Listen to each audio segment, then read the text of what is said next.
They came quietly, not with shouts, not with triumph, but like shadows raised from the graves of Thermopylae. 10 years had passed since the 300 Spartans, and their king, Leonidas, made their final stand in the narrow hot gates. The world remembered that moment with awe, but the Spartans remembered it with something else, a wound that never healed and a debt that had to be paid. Now, an army marched once more, not 300, but 10,000. 10,000 warriors carrying the memory of the fallen on their backs. They had not come to defend Greece. They had come to avenge it.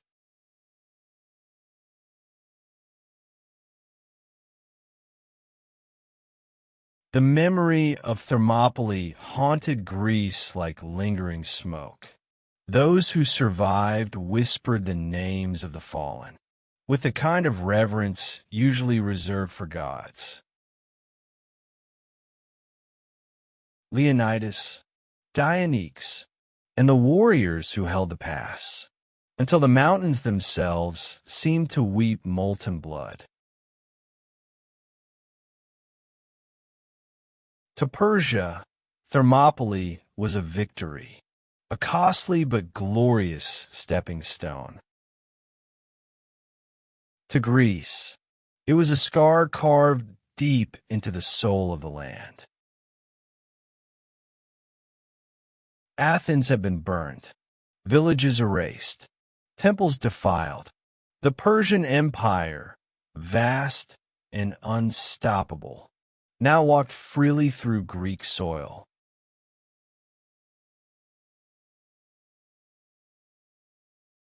Xerxes returned to Persia in triumph, leaving his general Mardonius behind, to finish crushing the Greek spirit. But Persia miscalculated one thing. You cannot kill a people's will by killing their warriors. The Spartans had not forgotten. They had not forgiven. They had not bowed.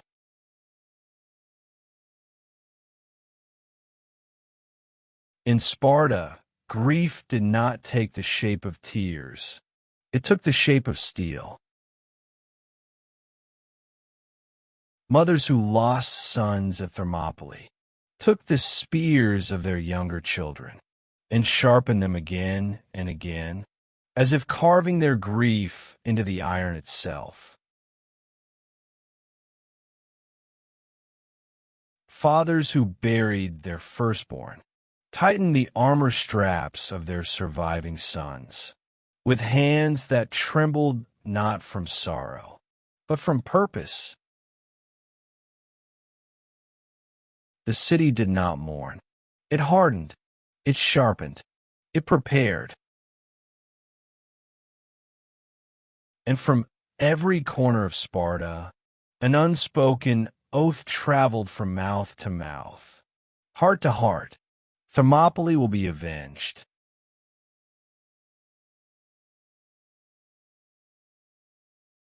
Meanwhile, General Mardonius, confident, arrogant, draped in the wealth of an empire, believed Greece had already collapsed. He sent envoys promising peace, if the Greeks would kneel. Neither Sparta nor Athens responded. Their silence was louder than any threat. But Mardonius misread the silence. He mistook it for weakness. It was patience. Then, the moment Persia never expected, Sparta moved.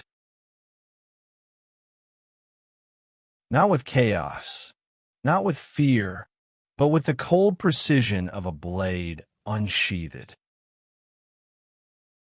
10,000 Spartan hoplites assembled, their scarlet cloaks flickering in the wind, like a moving river of blood.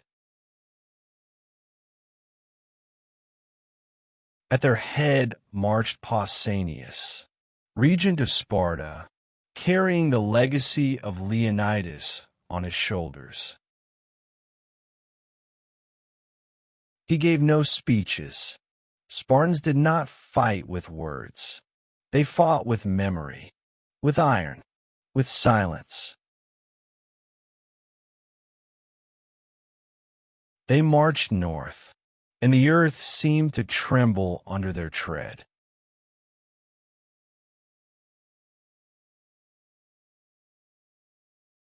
Something extraordinary then happened, something rare even in myth. Greece united. Athenians joined the march. Corinthians, Megarians, Tegeans, Plataeans. More than 70,000 Greek warriors gathered behind the Spartan-led force. Rivals became allies. Enemies became brothers. For the first time in generations, the Greeks stood not as fractured city-states, but as one shield wall.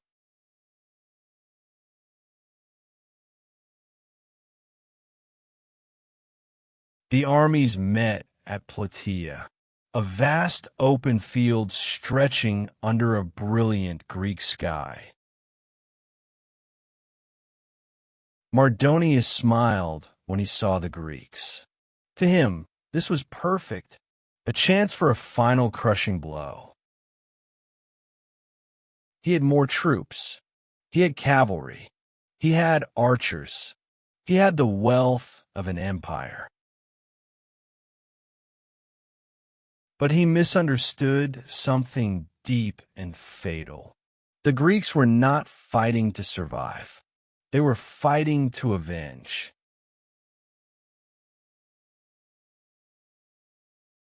That night, the Persian camp was loud, filled with music, wine, and celebration.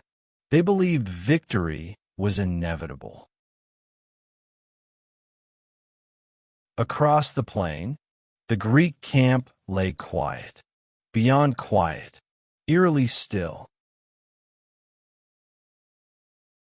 No singing, no feasting, only the slow whisper of whetstones on bronze, and the soft, steady tightening of arm or straps. Sparta did not prepare for glory. They prepared for judgment.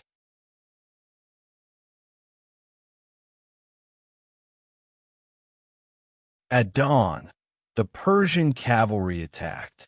A storm of hooves and flying arrows. Dust filled the air. Shields rattled. Spears braced. But the Greek line did not bend. Not an inch. The Persians expected fear. Instead, they met discipline. Wave after wave crashed against the shield wall and shattered L-like glass. Still, Mardonius was patient. He believed pressure alone would break them. He was wrong.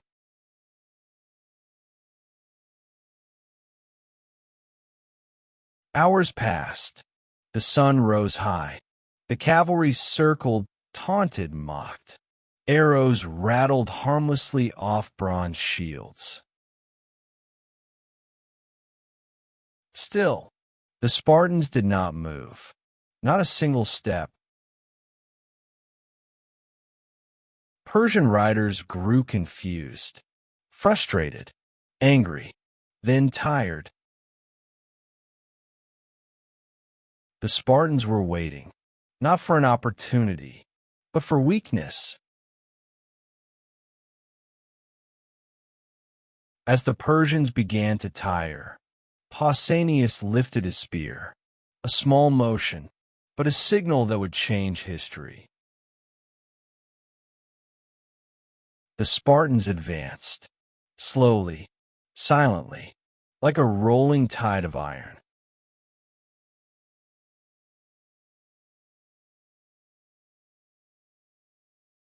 The tired Persian cavalry shattered against the advancing phalanx.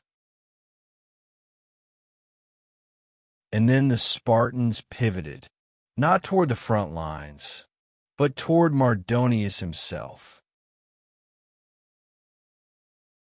The Persian general's elite guard rushed forward, but their light armor was no match for Spartan bronze and discipline. The battle raged. Dust, blood, the clash of shields. Then, a single Spartan saw Mardonius atop a white horse, giving frantic commands. He raised his spear and hurled it with all the wrath of 10 years of mourning behind it. The spear struck true. Mardonius fell. The moment he hit the earth, the Persian army shattered.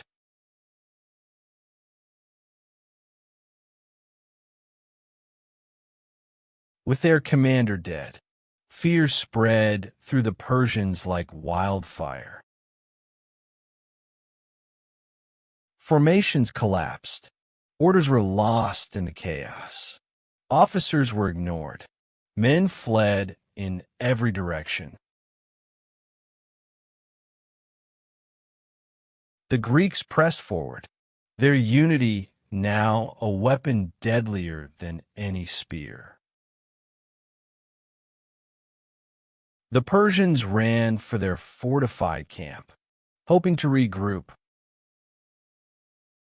But hope was already gone.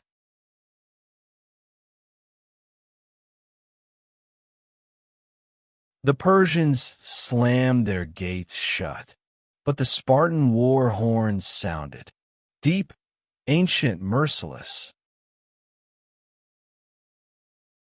The Greeks stormed the barricades, breaking through them like thunder against rotting wood. Inside the camp, Persian soldiers stumbled in chaos, their numbers now a hindrance, not a strength. The Greeks fought not for conquest, but for the memory of the dead. Soon the camp fell, every banner, every last line of defense.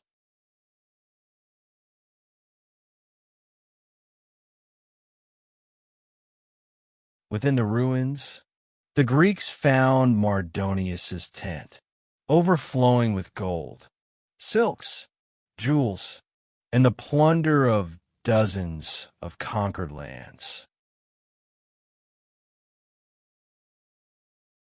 A fitting symbol of Persian arrogance, a perfect contrast to the simple red cloak Leonidas wore when he died at Thermopylae. History had inverted itself. The poor in spirit had broken the mighty in wealth. When the smoke lifted over Plataea, the world changed. The mightiest empire the ancient world had ever known was defeated not by numbers, not by gold, but by unity and Spartan resolve. Xerxes received the news in his distant palace. His generals dead, his elite troops destroyed, his dream of conquering Greece reduced to ash. And the Greeks? They stood together, alive, victorious, free.